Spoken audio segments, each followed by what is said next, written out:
যে একটা মেয়ে কিন্তু শুধুমাত্র ফিজিক্যাল ওয়ার্ল্ডে রেপ হয় না, একটা মেয়ে ভার্চুয়াল ওয়ার্ল্ডেও রেপ। ব্রিলিয়েন্ট আপনার এয়ারফোর্স অফিসার, সে তো পাকিস্তানের একজন মহিলার হানি ট্র্যাপে পড়ল। পশ্চিমবাংলার বিভিন্ন প্রান্তে এই ধরনের সিনিয়র সিটিজেন বা এই মানুষগুলো যারা বসে রয়েছে তারা কিন্তু টপ টার্গেট এখন স্ক্যামারদের। এই টাকাগুলো আলটিমেটলিও কিন্তু ইন্ডিয়াতে থাকছে না। আমি দেখেছি বহু মহিলা ভিকটিম যাদের নামে ফেক ফেসবুক অ্যাকাউন্ট তৈরি হচ্ছে, যাদের ওপরে বাজে পর্ন ভিডিও বানিয়ে তাদেরকে মেলাইন করা হচ্ছে, এবং আলটিমেটলি উনি এখন একটা বৃদ্ধাশ্রমে গিয়ে রয়েছেন। কারণ এই যে টাকাটা গেছে এটা থেকে ভরপাই করতে গেলে নিজের বাড়ি বিক্রি করতে হয়েছে। একজন আমাকে একটা ভিডিও পাঠিয়ে বললো, আপনার সন্তানকে আমরা কিডন্যাপ করে নিয়ে এসেছি, এই দেখুন আপনার সন্তান কাঁদছে, ও চিল্লে চিল্লে কাঁদছে, বলছে বাবা আমাকে বাঁচাও, যেরা যা টাকাটা চাইছে দিয়ে দাও। একদম এক্স্যাক্ট ভয়েস, এক্স্যাক্ট ভিডিও। আমি ভয়ে স্কুলে কনফার্ম না করে টাকাটা দিয়ে দিলাম, এবং পরবর্তীকালে দেখা গেল আমার ছেলে স্কুলে নর্মালি পড়াশোনা করছে। এই ঘটনা ইউএসএতে ঘটেছে। একজনের একটা মুখের ছবি ইজ এনাফ সেই মহিলাটির একটা বাজে ভিডিও বানানোর জন্য। তাতে বলা হলো যে এই শেয়ারগুলো বা এই ক্রিপ্টোকারেন্সিগুলো বা এইগুলো আপনারা ইনভেস্ট করুন, তাতে টাকা বাড়বে। এবং সবচেয়ে দুঃখদায়ক ঘটনা হলো যে এই মেয়েটি কিন্তু দুবার আত্মহত্যার অ্যাটেম্প করে এই ঘটনার পরে। AI, ডিফেক, porn, financial scam, fraud জর্জরিত বাংলা তথা ভারতবর্ষ। আজকে আমাদের সাথে রয়েছেন গভর্নমেন্ট অফ ওয়েস্ট বেঙ্গলের স্পেশাল পাবলিক প্রসিকিউটর আইনজীবী বিভাস চট্টোপাধ্যায়। তিনি সিআইডির লিগাল অ্যাডভাইজারও বটে। বাংলা তথা ভারতবর্ষের জন্য অনেক গুরুত্বপূর্ণ কেসে তিনি অংশ নিয়েছেন, এবং আজকের এই এপিসোডটি আপনাকে বাঁচাতে পারে ফাইন্যান্সিয়াল ফ্রড, স্ক্যাম এবং যত সাইবার ক্রাইম দিনে দিনে বেড়ে চলেছে ভারতবর্ষ তথা বাংলার বুকে। তিনি 150 থেকে বেশি আসামিদের যাবজ্জীবন করিয়েছেন তার জীবনযাত্রায় বা তার প্রফেশনাল কেরিয়ারে। আজকের এপিসোডটি দেখতে ভুলবেন না যদি আপনি কোনো সাইবার ক্রাইম বা সাইবার থ্রেট সম্পর্কে অবগত হতে চান, আগামীতে কি আসতে চলেছে এবং নিজেকে কিভাবে রক্ষা করবেন এই সময় বাংলা তথা ভারতবর্ষের মাটিতে দাঁড়িয়ে। দেখতে ভুলবেন না এই বিশেষ এপিসোডটি শুধুমাত্র এসএসএনই কনফোজে।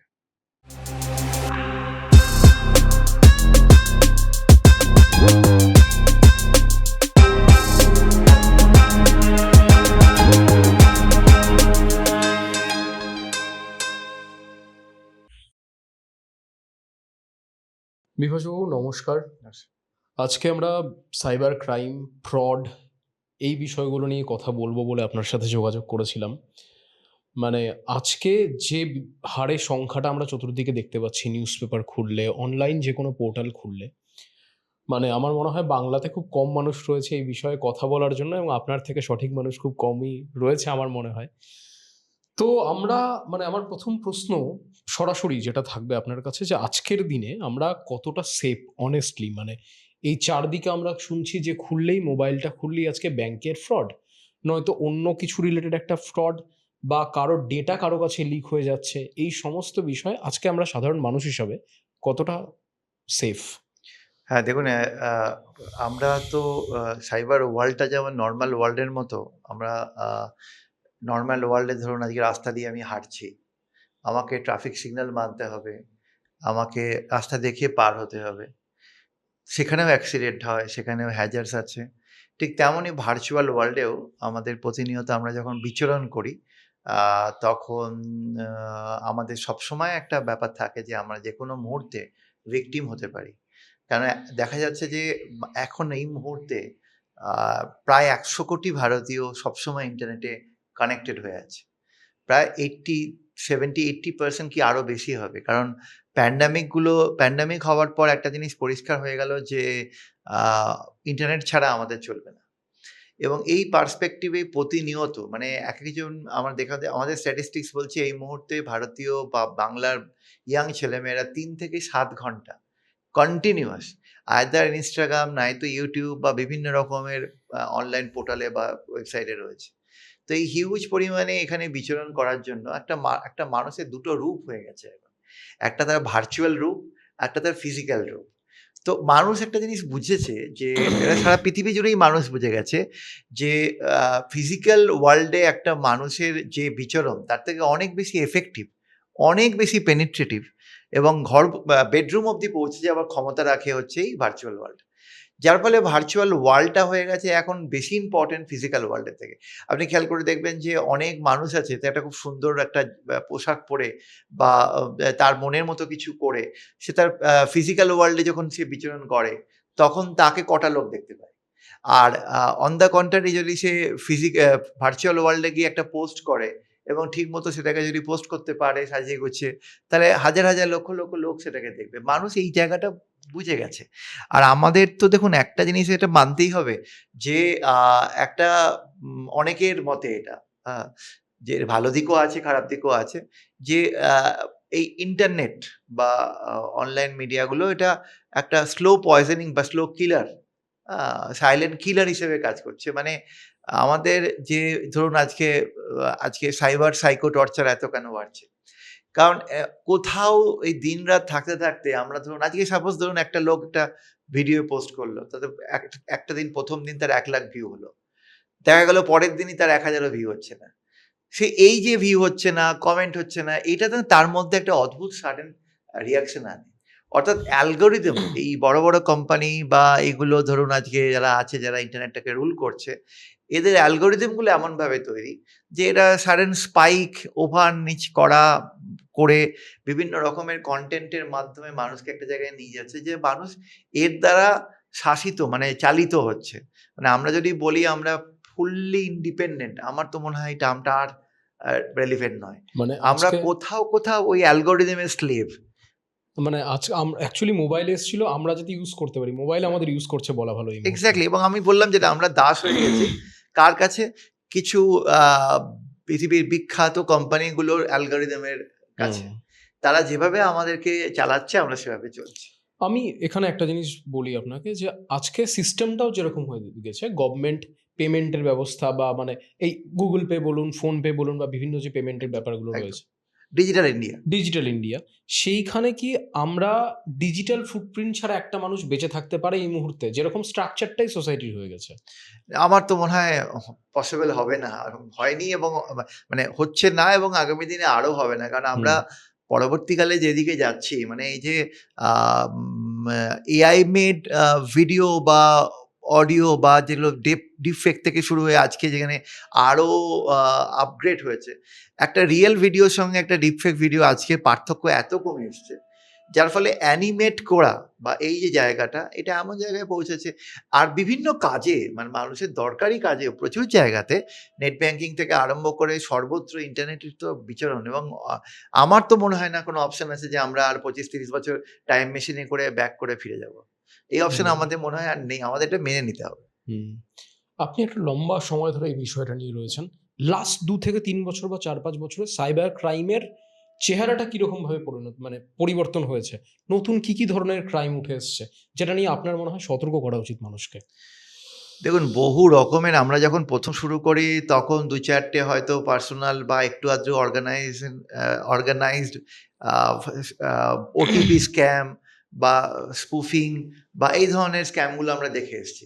এখন এত মাথা খাটিয়ে অর্গানাইজড ক্রাইম হচ্ছে, তার সঙ্গে যেটা সবচেয়ে ইম্পোর্টেন্ট আপনারা সবাই জানেন এআই বেসড ক্রাইম এত বেড়ে গেছে যে মানুষকে যে বোকা বানানোর যে কারখানা, ধরুন আজকে ফিশিং বলুন, ভিশিং বলুন বা হোয়াটএভার ওয়েদার যেভাবেই নেওয়া হোক না কেন। এই সোশ্যাল ইঞ্জিনিয়ারিং যেগুলোকে আমরা বলি, মানুষকে বোকা বানানোর যে জায়গাটা, এটা মানুষকে ভিকটিম বানানোর যে জায়গাটা, এটা হুম, এখন এআই বেসড হচ্ছে। হুম। এআই এই দিয়ে ফিশিং ব্যাপারগুলো কি? মানে একটু যদি ধরুন আজকে আ আমরা আ মানে somebody will going to fish out মানে হুম, কিরকমভাবে যে আ আমাদেরকে বলা হলো যেটা সেটা অ্যাকচুয়ালি নয়। হুম, আমরা আ সেই ট্র্যাপে পড়লাম। যে কেউ হয়তো ফোনে বলল বা একটা লিঙ্ক দিয়ে বলল বা ওটিপি পাঠিয়ে বলল যে আমি কোনো ব্যাংকের ম্যানেজার বলছি। এবং আদৌ সে ব্যাংকের ম্যানেজার না, হয়তো জামতারার কোনো প্রত্যন্ত জায়গা থেকে বসে সে কল করছে বা সে ট্রিক করছে। এবং এর পরে আমরা আমাদের কেওয়াইসি আপডেট করতে গেলাম। আমরা অন্যান্য সমস্ত কিছু অ্যাক্টিভিটি যারা যেগুলো চাইছে করতে গেলাম। বিভিন্ন রকমের ইকোনমিক স্ক্যাম যেগুলো মাথা খাটিয়ে এরা করছে, এগুলোর মধ্যে আমরা আ পড়ে গেলাম এবং যখন এটা ভয়েস দিয়ে আসছে তখন ফিশিং হয়ে যাচ্ছে। আদারওয়াইজ এটা ফিশিং এর অনেক রকমের পদ্ধতি আছে। যেমন আমরা লিঙ্ক পাঠিয়ে আমরা বলি যে অচেনা অজানা জায়গা থেকে লিঙ্কে ক্লিক করবেন না। কেন বলি? হুম, বিকজ লিঙ্কটা ক্লিক করার সঙ্গে, সঙ্গে ও আমার সিস্টেমের মধ্যে ঢুকতে পারে। আমার সিস্টেমে ট্রোজান ইনস্টল করতে পারে, আমার সিস্টেমে বসে বছরের পর বছর ইনফরমেশন গ্যাদার করে পাঠাতে পারে। আমি যে মোবাইল থেকে বা যে ল্যাপটপ থেকে নেট ব্যাংকিং করছি বা মোবাইল ব্যাংকিং করছি তার আমার সিস্টেমে ঢুকে গিয়ে আমার ওটিপি কালেক্ট করে বা আমার পিন কালেক্ট করে এগুলো করে পাঠাতে পারে ফস্টারদের। তো এই যে পার্সপেক্টিভগুলো এই সবই এই ক্রাইমের মধ্যে পড়বে এবং এটা আমাদের একটা সময় ছিল যে এটা হিউম্যান জেনারেটেড, এখন এটা জেনারেটেড বাই এআই এবং এআই এমন একটা জায়গায় পৌঁছে গেছে যে AI can now think itself. এ এখন নিজেকে নিয়ে ভাবছে। আমরা জেনারেটিভ এআই পৌঁছে গেছি, আরও মানে ডিপ লার্নিংয়ে আরও ভেতরে ঢুকবো, কারণ আমরা যখন যাত্রা করেছিলাম যে একটা সেটের একদম উপরের পোর্শনে বিচরণ করছিলাম এআই, এখন তারপর থেকে আমরা মেশিন লার্নিং হয়ে ডিপ লার্নিং হয়ে জেনারেটিভ এআই হয়ে আমরা এই জায়গায় পৌঁছে যাচ্ছি এবং এই জায়গাগুলো মানে এই যেমন এখন আমরা সবাই জানি চ্যাট জিপিটি কীভাবে মানুষকে অনেক লাইফকে যে কোনো ইনফরমেশন যখন তখন প্রোভাইড, যদিও অবশ্যই সেখানে সতর্কতার জায়গা আছে, যেমন এআই হ্যালুসিনেশন থেকে আরম্ভ করে অনেক কনসেপ্ট উঠে এসছে। তো এগুলো আমাদের সামনে ভালো অ্যাকচুয়ালি হয় কি, সমুদ্র মন্থনে বিষও উঠেছিল, অমৃতও উঠেছিল। এবারে আমাদের দেখতে হবে আমরা মানে কতটা সায়েন্স এন্ড টেকনোলজি আবিষ্কারের বেসিক যে কথাটা ভালো রয়েছে খারাপও রয়েছে তুমি এক্সট্রিম সেটা এক্স্যাক্টলি আমাদের দেখতে হবে যে আমরা কতটা অ্যাডিক্ট হব। এটা তো একটা অ্যাডিকশন। তো আমরা ধরুন আজকে আমার পাশের বাড়ির লোকটিকে আমি হেঁটে না গিয়ে তাকে ফোন করে বলছি, "আপনার বাড়িতে আগুন লাগেনি তো?" হ্যাঁ? কিন্তু আমি তার বাড়ি গিয়ে দেখছি না আগুন লেগেছে কিনা। এমনটা দিনও হয়তো আসবে, আমার কানটা কেটে গেছে বলে পোস্ট হয়েছে। আমি কানটা হাত দিয়ে দেখছি না। কিন্তু আমি তার মধ্যে বিভিন্ন রকমের কমেন্ট করে বসে ঠিক আছি। ঠিক ঠিক এই যে জিনিসগুলো আমাদের মধ্যে যে চেঞ্জেস, যে বিহেভিয়ারাল চেঞ্জ গুলো আসছে, এগুলো কিন্তু এই সাইবার ওয়ার্ল্ড এর মাধ্যমেই আসছে। এটা ভালো দিক খারাপ দিক দুটো দিকই আছে। আমার আপনার কাছে ইনফরমেটিভ কিছু প্রশ্ন রয়েছে। আপনি বাংলাতে এই বিষয়টা নিয়ে লম্বা সময় ধরে কাজ করছেন। আপনি গভর্নমেন্ট অফ ওয়েস্ট বেঙ্গলের একজন স্পেশাল পাবলিক প্রসিকিউটর এবং সিআইডির আপনি লিগাল ইয়েতেও অ্যাডভাইজার, যদি আমি সঠিক ওই করে যাচ্ছি গত কয়েক বছর ধরে এই হ্যাঁ, কাজগুলো। আপনি সিআইডির সঙ্গে যুক্ত রয়েছেন। বাংলায় সবচেয়ে বেশি ঘটে চলা, সবচেয়ে বেশি যে সাইবার ফ্রডটা হচ্ছে, সেইটা যদি ১ বা ২ আপনি যদি বলেন যে কোনটার থেকে এক্সাক্ট সাবধান থাকা উচিত? আপনার চোখে কি বলছে? আমি ওয়েস্ট বেঙ্গলের নিরিখে বলছি। দেখুন এগুলো সেক্টরাল আছে। যেমন ধরুন মহিলা বা শিশুদের ক্ষেত্রে হুম, তাদের ডেটা নিয়ে যে ধরনের স্ক্যাম চলছে, হুম, আম যে আগামী দিনে আরো বাড়বে আমরা জানি যে ডিপফেক পর্ন যেটা। রাইট। এটা আগে যেগুলো হতো যে বিখ্যাত লোকেদের অনেক ওই ইন্ডিয়াতে অনেক বা বেঙ্গলেও হয়তো একটা দুটো রিপোর্টেড হয়েছে দেখবেন, মহিলা জার্নালিস্টদের নিয়ে বা মানুষকে নিয়ে বা বিখ্যাত লোকেদের। এগুলো এখন ট্রেন্ড অফ ক্রাইম যেদিকে আসছে হচ্ছে একটা ইন্ডিভিজুয়াল কেন্দ্রিক হয়ে গেছে। তো টার্গেট অপশন। তো আমরা যেগুলো দেখেছি যেমন Facebook বা বিভিন্ন ইয়ের মাধ্যমে বন্ধুত্ব করা। তারপরে আ উম আ তার সাথে বন্ধুত্ব হওয়ার পর যেটাকে আমরা বলি যে পর্ন রিভেঞ্জ, সম্পর্ক ভালো থাকাকালীন তাদের আ মা দে অ্যা শরীরের গোপন ছবি বা ভিডিও এগুলো কালেক্ট করে নেওয়া। তারপর যখন সম্পর্কে চিড় ধরবে বা অন্য কোনো ব্ল্যাকমেইলিং এর প্রশ্ন আসবে, তখন পর্ন রিভেঞ্জ যে ওয়ার্ডটা আছে তাকে ওই ফটো বা ভিডিওগুলো দিয়ে ব্ল্যাকমেইলিং করা এবং একজন মানুষ বা একজন মহিলা যার ক্ষেত্রে এই ভিডিও বা এই এগুলো আপলোড হলে তার তো আরেক ধরনের সোশ্যাল ডেথ হতে পারে। তো সেই জায়গায় অ্যাপ্রিহেনশন এর যে জায়গাটা আছে, এটা একটা বিগ ক্রাইম। এছাড়া নেট ব্যাংকিং ফ্রড তো আমাদের রয়েছে, বেঙ্গলেও রয়েছে এবং সারা ইন্ডিয়া জুড়েই রয়েছে। বেঙ্গলে ধরুন আজকে যে বিভিন্ন আমরা দেখেছি যে আম কল সেন্টারগুলো থেকে যে স্ক্যামগুলো হচ্ছে, আ বা আপনার এলআইসি সরি ইন্সুরেন্স স্ক্যাম আছে, ইনভেস্টমেন্ট স্ক্যাম আছে। ইনভেস্টমেন্ট স্ক্যামটা ভয়ংকর আকার ধারণ করেছে। মানুষ ইনভেস্টমেন্ট স্ক্যামটা যদি আ একটু বুঝিয়ে বলেন। ধরুন মানুষের সবসময় কিছু হাতে টাকা থাকে যেগুলো তারা বাড়াতে চায় হুম, বা তাড়াতাড়ি বড়লোক হতে চায় বা লটারি টাইপের বা এগুলো যেগুলো আমরা বলি আরকি। তো দেখা গেল যে আ একটা আপনাকে এপিকে পাঠানো হলো মোবাইলে। আপনি এপিকেটা ইনস্টল করলেন। তাতে বলা হলো যে এই শেয়ারগুলো বা এই ক্রিপ্টো কারেন্সি গুলো বা এইগুলো আপনারা ইয়ে করুন, ইনভেস্ট করুন, তাতে টাকা বাড়বে এবং আপনিও দেখছেন আপনার অ্যাপের মধ্যে ওটা বাড়তেই থাকছে। আপনাকে টেলিগ্রাম গ্রুপে বা হোয়াটসঅ্যাপ গ্রুপে বলছে যে আপনি এটা ইনভেস্ট করুন, ওটা করুন, আপনি করতেই আছেন। আপনার অ্যাপ দেখাচ্ছে কিন্তু যে আপনি কোটি, কোটি টাকার মালিক।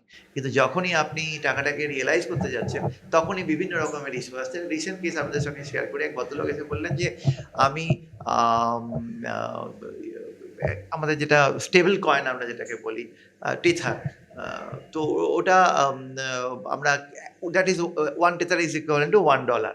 তো যখন বিটকয়েনের এত ওঠা-নামা হলো, এত উতাল-চড়াও হলো, মানুষের একটা ইনস্টেবিলিটি ছিল যেখানে, তখন এই কয়েনটা আমাদের সামনে চলে এলো এবং আমরা যেটাকে বলি মানে ইউএসডিটি যেটাকে বলি ডাকি অ্যাকচুয়ালি। তো এরা অনেক এক ভদ্রলোক মোবাইলে অ্যাপ এনে বলল, "আমার এত ইউএসডিটি আছে, এগুলো বিক্রি করলে এত টাকা হবে, কিন্তু আমি এটাকে লিকুইডেট করতে পারছি না।" আমি বললাম, "কেন?" বলল, "যারা আমাকে এই অ্যাপটা দিয়ে আমার সঙ্গে কাজ করছে, তারা বলল যে, আপনাদের ইন্ডিয়ান গভর্নমেন্টের রুল অনুযায়ী 30% ট্যাক্স দিতে হবে। 30% ট্যাক্সটা না দেওয়া পর্যন্ত আপনি অ্যাপ থেকে টাকাটাকে আপনার অ্যাকাউন্টে লিকুইডেট করতে পারবেন না, মানিতে কনভার্ট করতে পারবেন না।" তো প্রশ্নটা হচ্ছে এটা একটা ফ্রড। কেন এটা ফ্রড? কারণ ইনকাম ট্যাক্স ডিপার্টমেন্ট বা আমাদের ফাইন্যান্সিয়াল ইন্টেলিজেন্স ইউনিট এফইউআই যা আছে, এরা যে পদ্ধতিতে আছে, দুটো খুব ক্লিয়ার কনসেপ্ট। এই যে আমাদের না জেনে ইনভেস্ট করাটা, সেখানে বলা হচ্ছে যে সেই সমস্ত প্ল্যাটফর্মের মাধ্যমে তোমরা ক্রিপ্টোকারেন্সিতে যাও, যাদের উপর গভর্নমেন্ট অফ মানে ফাইন্যান্সিয়াল ইন্টেলিজেন্স ইউনিটের একটা কন্ট্রোল আছে। মানে সেই সমস্ত অনলাইন সাইটগুলো যাদের কেওয়াইসি আছে, যাদের ইনফরমেশন রেগুলার আসে, যার ফলে বড় লার্জ স্কেলে ইকোনমিক ক্রাইম বা টেরোরিজম না হতে পারে। দেশের ভালোর জন্য এরা করে। সঙ্গে আরেকটা জিনিস আছে, ইনকাম ট্যাক্স ডিপার্টমেন্ট নেবে।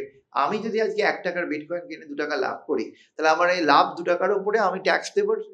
আইদার ট্যাক্স ডিডাক্টেড এট সোর্স, হয়তো খুব সামান্য পরিমাণ, আদারওয়াইজ আমার প্রফিটের উপর আমি ইনকাম ট্যাক্স রিটার্ন দেবো।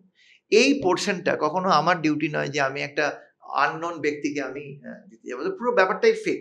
তো এরকমভাবে আমরা দেখেছি যে টাকা পয়সা বা ইনভেস্টমেন্ট মানে মিডল ক্লাস ফ্যামিলি বা লোয়ার মিডল ক্লাস ফ্যামিলি বা হায়ার মিডল ক্লাস ফ্যামিলি, এদেরতে যে টাকাটা রয়েছে, এটা কিন্তু একটা টার্গেট ফ্রস্টারদের, যে কিভাবে টাকাটাকে বের করে নেওয়া যায়। এবং সেক্ষেত্রে আমাদের যদি আমরা লোভটা সংবরণ না করতে পারি, তাড়াতাড়ি বড়লোক হওয়ার কনসেপ্ট থেকে বেরোতে না পারি, তাহলে ইনভেস্টমেন্ট স্ক্যাম বা এই ধরনের স্ক্যামগুলো কিন্তু বড় আকার ধারণ করবে, চলতেই থাকবে। তো এইরকম মানে একের পর এক ক্রাইম এখন মানে এরা ঠান্ডা ঘরে বসে বিভিন্ন সময় বিভিন্ন ধরনের নতুন ধরনের ক্রাইম করে। But basic thing is simple, মানুষকে বোকা বানানো, বিভিন্নভাবে বোকা বানানো। আগে ধরুন আমরা ভাবতাম যে একটা কম্পিউটার ইলিটারেট লোককে বোকা বানানো যায় খুব সহজে। এখন দেখা যাচ্ছে one of the top tech সেভিকেও বোকা বানানো যাবে এআই যেভাবে ডকুমেন্ট তৈরি করে মানুষকে পাঠাচ্ছে। তার মধ্যে আরেকটা ক্রাইম আপনারা দেখেছেন যে, যেটা নিয়ে সারা ভারতবর্ষে খুব হইচই হয়, বা এটা নিয়ে অ্যাওয়ারনেস ক্যাম্পেইনও করছে সবাই, সেটা হচ্ছে ডিজিটাল অ্যারেস্ট। তো ডিজিটাল অ্যারেস্ট বলে কোনো কনসেপ্ট ভারতবর্ষের আইনে নেই। ডিজিটালি কাউকে অ্যারেস্ট করা যায় না। কিন্তু বেসিক্যালি এটা পপুলার টার্ম এই জন্য হয়ে গেছে যে মানুষকে দিনের পর দিন ঘরে বসিয়ে রেখে, তাকে নজরের মধ্যে রেখে তাকে বলা যে তোমার ব্যাংক অ্যাকাউন্ট বা তোমার আধার কার্ড বা ভোটার কার্ডগুলো দিয়ে কেউ ব্যাংক অ্যাকাউন্ট বানিয়েছে বা এগুলো মিসইউজ হয়েছে। আমরা সিবিআই থেকে বলছি, আমরা আ উম ইডি থেকে বলছি, আমরা এই মুম্বাই পুলিশ থেকে বলছি, তুমি যদি আমাদেরকে তোমার ব্যাংক অ্যাকাউন্টের ডিটেইলস না দাও, আমাদের ইনভেস্টিগেশন না হলে আমরা তোমাকে অ্যারেস্ট করব, তোমার ফ্যামিলিকে অ্যারেস্ট করব। এবং এইভাবে মানুষজন, স্পেশালি যাদের টার্গেট হচ্ছে সিনিয়র সিটিজেনরা, মানুষজন একদম ভয়ে সন্তুষ্ট হয়ে এতে যা বলছে তাই করছে। এবং এরা অনেক সময় ডিপ ফেক ব্যবহার করছে, অনেক সময় ফেক পিকচার ব্যবহার করছে নিজেদের আইডেন্টিটি দেখানোর জন্য, ফেক মর্ফ ব্যাংক অ্যাকাউন্ট বানিয়ে তার পিডিএফ বা এগুলো শেয়ার করছে।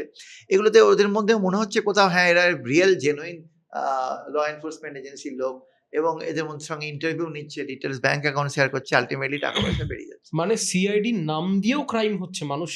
সে তো আছে। ধরুন আমার আপনি বোধহয় জানেন যে ডিজিটাল অ্যারেস্টে ইন্ডিয়ার মধ্যে এখন অব্দি ফার্স্ট কনভিকশনের মামলাতে আমি স্পেশাল পিপি ছিলাম। কল্যাণীর এক ভদ্রলোক, ৳1 কোটি তিনি একজন এগ্রিকালচার সায়েন্টিস্ট ছিলেন, এবং তিনিও এরকম বাড়ি থেকে কয়েকদিন বেরোতে পারেননি। তার প্রতিনিয়ত তিনি কোথায় যাচ্ছেন তার ছবি পাঠাতে হয়েছে, এই হয়েছে। যাই হোক, আমাদের ৯ জন অ্যারেস্ট হয়েছিল। ৯ জনেরই আপনি যদি একটু কেসটা একটু খোলসা করে আরেকবার মানে ইয়ে করেন। এটাতে হয়েছিল ভদ্রলোক আর ভদ্রমহিলা, ওনার একমাত্র সন্তান, তিনি বাইরে থাকেন, এবং ভদ্রলোক রিটায়ারমেন্টের পর, ভদ্রমহিলা চাকরি করতেন, ভদ্রলোক রিটায়ার্ড হয়েছেন। বেশ কিছু টাকা উনি ব্যাংকে রেখেছিলেন তার শেষ জীবনের সম্বল হিসেবে। এবার ওনাকে বলা হলো যে উনি একদম এক্সাক্টলি ওনার নাম দিয়ে ডিটেইলস দিয়ে একটা ব্যাংক অ্যাকাউন্ট তৈরি হলো এবং ব্যাংক অ্যাকাউন্টের পিডিএফটা ডকুমেন্টটা ফার্স্ট ওনাকে পাঠিয়ে বলা হলো, "দেখুন আপনার ডকুমেন্ট ইউজ করে এই ব্যাংক অ্যাকাউন্ট তৈরি হয়েছে। এর মধ্যে প্রচুর ইল্লিগাল টেররিস্টের টাকা, এই টাকা, ওই টাকা ইত্যাদি ঢুকেছে। আমরা সিবিআই থেকে বলছি, মুম্বাই পুলিশ থেকে বলছি, সব রাঠোর-ফাঠোর ইত্যাদি, ইত্যাদি করে ছবি-টবি রেডি করে ফেক করে WhatsApp এ পাঠানো। দিনের মানে সময়ের সঙ্গে, সঙ্গে একটা সময়ের পরে উনার মানে নলেজ বা কনসেন্সটা ক্র্যাক করে যায়। উনি তখন আ ভরসা করতে শুরু করেন ওদেরকে এবং তারপরে ওনাকে বলে কি করতে হবে? বলে আপনি আমরা যেভাবে বলছি এভাবে করুন। তারপরে উনাকে বলা হয় যে আপনার ব্যাংক ডিটেইলস দিন। আমরা আপনার ইনভেস্টিগেট করব।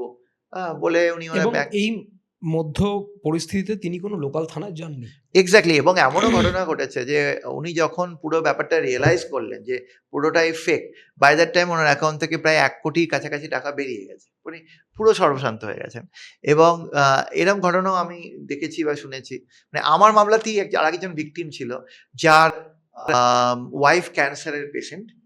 তিনি ওই সারা জীবনের যে রোজগারটুকু কয়েক লক্ষ টাকা ছিল আ তিনি এইভাবে ভিক্টিমাইজ হয়েছেন এবং আল্টিমেটলি উনি এখন একটা বৃদ্ধাশ্রমে গিয়ে রয়েছেন। কারণ এই যে টাকাটা গেছে এটা থেকে ভরপাই করতে গিয়ে ওনার নিজের বাড়ি বিক্রি করতে হয়েছে এবং উনি এখন এই আমাদের এই সোদপুর এদিকের বাসিন্দা উনি। তারপরে উনি আল্টিমেটলি দেখা গেছে যে উনি আ এখন স্বামী-স্ত্রী দুজনে মিলে আ বৃদ্ধাশ্রমে বাস করছেন। মানে তিনি যখন সাক্ষী দিতে আসেন যে কোর্টে যে ওনার যে কান্না, চোখের জল মানে আমাদের সবাইকে গলিয়ে দিয়েছিল। মানে we are after all a human being. আমরা ডেফিনিটলি কোর্টে আমরা এভিডেন্স এর বাইরে যেতে পারি না। কখনো, কখনো শুনতে এটা কঠোর লাগে। বাট এভিডেন্স এর বাইরে আমরা একটুও যেতে পারি না। কিন্তু উনার যে ইমোশনাল ব্রেকআপ কোর্টে হয়েছিল, এটা মানে ভাবা যায় না। আর সবচেয়ে ইম্পোর্টেন্ট জিনিস হচ্ছে পশ্চিম বাংলার বিভিন্ন প্রান্তে এই ধরনের সিনিয়র সিটিজেন বা এই মানুষগুলো যারা বসে রয়েছে তারা কিন্তু টপ টার্গেট এখন স্ক্যামারদের। এবং আরেকটা জিনিস একটু বলি আপনাকে জাস্ট যে এই টাকাগুলো আল্টিমেটলিও কিন্তু ইন্ডিয়াতে থাকছে না। যারা অ্যারেস্ট হচ্ছে বা যারা ক্রাইম আছে তারা one part of the criminal তারা ব্যাংক অ্যাকাউন্টটাকে ভাড়া করছে, তাদেরকে একটা পার্সেন্টেজ দেওয়া হচ্ছে। আল্টিমেটলি মানি গিয়ে কম্বোডিয়া আ মা বা হংকং বা এমন কোনো কান্ট্রিতে গিয়ে পৌঁছাচ্ছে যেখানের সঙ্গে আমাদের দেখা যাবে এমএলএ টিটি নেই, মানে মিউচুয়াল লিগ্যাল অ্যাসিস্ট্যান্ট টিটি নেই বা কোনো এক্সট্রাডিশন ক্লজ নেই বা এগ্রিমেন্ট নেই। যার ফলে ওখান থেকে ক্রাইম করলে এখানে বসে আমরা কিচ্ছু করতে মানে রেমিডিলেস। হ্যাঁ? এবং আপনারা বোধহয় কিছুদিন আগে শুনে থাকবেন যে আ মানে ইন্ডিয়া থেকে বেকার ছেলে-মেয়েদের চাকরি দেওয়ার নাম করে ওখানে আইটি ফার্মের চাকরির নাম করে ওরা ওখানে যেত। এবং তারপরে এয়ারপোর্ট থেকে নামার পর পাসপোর্ট, ভিসা সব যা আছে ডকুমেন্ট যেখানে যা আছে কেড়ে নেওয়া হতো। তারপরে তাকে রীতিমতো স্লেভ বানিয়ে ধরুন আজকে ও! কম্বোডিয়া থেকে বসে যদি কেউ কম্বোডিয়ান ল্যাঙ্গুয়েজে কাউকে এখানে বোকা বানায়, সে তো বোকা বানবে না। তো তাদের দিয়ে বাংলায় কথা বলা, হ্যাঁ? এই আমার এই কল্যাণীর কেসে কিন্তু ক্রাইমের মেইন কেন্দ্রবিন্দু হচ্ছে কম্বোডিয়া। এবং আমরা কিন্তু কম্বোডিয়ার আইপি দেখিয়েছি। কিন্তু কম্বোডিয়া অব্দি আমরা পৌঁছাতে পারছি না বিকজ আমাদের ল এনফোর্সমেন্ট এজেন্সি সেখানে আনএবল মানে অমর্থ। মানে যে দেশগুলোর সাথে সেই অর্থে আমাদের এই ব্যাপারগুলোতে টাই আপ নেই, সেখানে তো আমরা কিছু পৃথিবীর করতেও পারব না। সবচেয়ে বড় ইকোনমিক স্ক্যামার হুম, তিনি রাশিয়ান ব্যক্তি। আচ্ছা। তিনি পৃথিবীর 13 if I not wrong millions of credit card fraud করেছিলেন ইউএসএ। কারণ ইউএসএ সিটিজেনদের হাতে, হাতে ক্রেডিট কার্ড ওরা খুব ক্রেডিট কার্ড ইউজ করে। তো এই ক্রেডিট কার্ডের millions of credit card fraud করেছিলেন উনি রাশিয়ান ভদ্রলোক। তার বাবা ছিলেন একজন পার্লামেন্টেরিয়ান রাশিয়া। এবং তিনি ইউএসএ এর অ্যারেস্টটাকে এভয়েড করার জন্য সেই দেশগুলোতেই যেতেন যার সঙ্গে ইউএসএ এর কোনো এমএলএটি বা এক্সট্রাডিশন ট্রিটি নেই।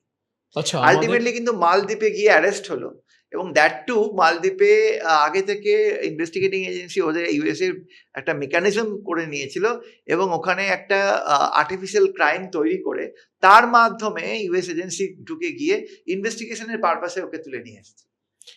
আমাদের এই অর্থগুলো কি টেরোরিজমের কাজেও লাগছে কোথাও? একদমই। এবং ইকোনমিক টেরোরিজম, হ্যাঁ? মানে ভয়ঙ্কর আকার। আপনি দেখুন না আজকে যারা আর্মিতে আছে, ডিফেন্সে আছে, তাদের জন্য বলা হয়েছে যে তোমরা Facebook বা কোনো ধরনের অনলাইন মিডিয়া ব্যবহার করো না। ডিজিটাল কেন? ফুটপ্রিন্ট কারণ রাখবে না। ইয়েস, কারণ আমাদের একজন ব্রিলিয়ান্ট আপনার এয়ারফোর্স অফিসার, সে তো পাকিস্তানের একজন মহিলার হানি ট্র্যাপে পড়ল। ঠিক। এবং পড়ে এটাও অ্যালেজড যে সে বেশ কিছু ইনফরমেশন শেয়ার করেছে। এই হানি ট্র্যাপ আরেকটা ভয়ঙ্কর জিনিস। মানে যেকোনো মুহূর্তে যেকোনো মানুষ কিন্তু ট্র্যাপে পড়তে পারে। হানি ট্র্যাপের উদ্দেশ্য কিন্তু মানে হানিটা বের করে নেওয়া, মানে হানি দিয়ে ট্র্যাপটা করে মানুষের ভেতরে হানিটা বের করে, মানে আমার যে ইনফরমেশনগুলো আছে এগুলো নেওয়াই কিন্তু উদ্দেশ্য। কারণ আজকে কিন্তু ইনফরমেশনের যুদ্ধ চলছে সারা পৃথিবী জুড়ে। মানে data is air, data is oil আমরা বলি কথায়, ডেটাই সব। এবং এই জন্য ডেটা প্রোটেকশনের জন্য আমাদের এই ধরুন ডিপিডিপি একটা এসছে, হ্যাঁ, ডিজিটাল ডেটা প্রোটেকশন অ্যাক্ট, যেটা আমরা জিডিপিআর ইউরোপে হওয়ার পর সাধারণ মানুষ, প্রতিটা মানুষের ডেটাগুলো, নিজেদের ডেটাগুলোকে সিকিউর করার জন্য আইন প্রণয়ন করতে হয়েছে। তো এই যে জায়গাগুলো, আমাদের যে চেঞ্জেসগুলো আসছে এগুলো, আর একটা জিনিস আমি বারবার করে বলি, দেন ভেবে দেখবেন ঠান্ডা মাথায়, হিরোশিমা নাগাসাকিতে বোম, আমেরিকা অ্যাটম বোম ফেলার, হয়তো দেখা যাবে এরকম ওয়েস্ট বেঙ্গলের এরকম প্রত্যন্ত গ্রাম আছে যেখানে এই নিউজটা পৌঁছাতে লেগেছিল হয়তো 7 দিন কি 10 দিন কি 1 মাস কি 1.5 মাস। ঠিক। আজকে সেকেন্ডের মধ্যে এই যে যুদ্ধটা চলছে তার প্রতিনিয়ত ফিডব্যাক আর আপডেট কিন্তু গ্রামের প্রত্যন্ত লোকের হাতে পৌঁছে যাচ্ছে মোবাইলের মাধ্যমে। তো এই জায়গা থেকে যেমন ভালো দিক আছে, তেমনি ভিকটিম হওয়ার সম্ভাবনাও কিন্তু প্রচন্ড পরিমাণে বেশি আছে। আমার এখানে আপনাকে যেটা বলার থাকবে, আপনি বললেন যে 40 ঊর্ধ্ব মানুষ বা 60 ঊর্ধ্ব মানুষের প্রতি এই ইকোনমিক স্ক্যাম বা ফিনান্সিয়াল স্ক্যামের ব্যাপারটা বেশি হচ্ছে। সাধারণ মানুষ যারা মধ্যবিত্ত তারা কি করে বাঁচবে, তারা কোন বিষয়গুলো নিয়ে সেফটি অবলম্বন করবে, যারা 40-50-এর উপর, যারা খুব একটা ডিজিটালি সক্ষম নয়, তাদেরকে কি কি করবে না তারা, দেখুন যে ভুলগুলো তারা বেসিক করে, ডুজ অ্যান্ড ডোন্ট দুতরফেরই বললে বিভিন্ন পার্সপেক্টিভ আছে। যেমন আমি আমার আমার পাসওয়ার্ড, পিন, সিভিভি নাম্বার এগুলো আমি কাউকে শেয়ার করবো না। আমি যদি ইন্টারনেটে যাই তাহলে আমি সেই সমস্ত ওয়েবসাইটগুলোতে যাব যেটা স্টার্ট হচ্ছে HTTPS দিয়ে, চেষ্টা করবো, কারণ সেখানে SSL সার্টিফিকেট থাকে, দে আর সিকিউর। আমি ওয়াইফাই যখন ব্যবহার করব তখন আমি পাবলিক ওয়াইফাইটা অ্যাভয়েড করব, কারণ ওয়াইফাইয়ের encryption is very important point. এইরকমভাবে অনেক, যেমন আমি অনলাইনে বন্ধুত্ব নেওয়ার আগে, আমি কারোর ফ্রেন্ড রিকোয়েস্ট নেওয়ার আগে আমি তার ডিটেলসটা জেনে নেওয়া আমার পক্ষে ভালো। আমি না জেনে কোনো আননোন লিঙ্কে ক্লিক করব না। এরকম বিভিন্ন রকমের পার্সপেক্টিভ আছে। মানে একটা কনসেপ্ট যদি আমরা মাথার মধ্যে ঢুকিয়ে নিতে পারি যে stop, look and then act, যেটা খুব চলে ইউএসএতে এই অ্যাওয়ারনেস ক্যাম্পেনে, যে থামতে হবে। কোনো জিনিস হচ্ছে, আমাকে কেউ কিছু বোঝালো যে আমি এসবিআই ম্যানেজার বলছি, আমি চিন্তা আপনি করব এই যে আমি করুন, এক্স্যাক্টলি এক্ষুনি এটা হয়ে যাবে, কিছুই হবে না, heaven will not going to fall, পৃথিবী ভেঙে পড়ছে না, আকাশ ভেঙে পড়ছে না। একটু স্টপ করতে হবে, চিন্তা করতে হবে, লুক ভালো করে দেখতে হবে, ভেরিফাই করতে হবে, তারপর অ্যাক্ট করতে হবে।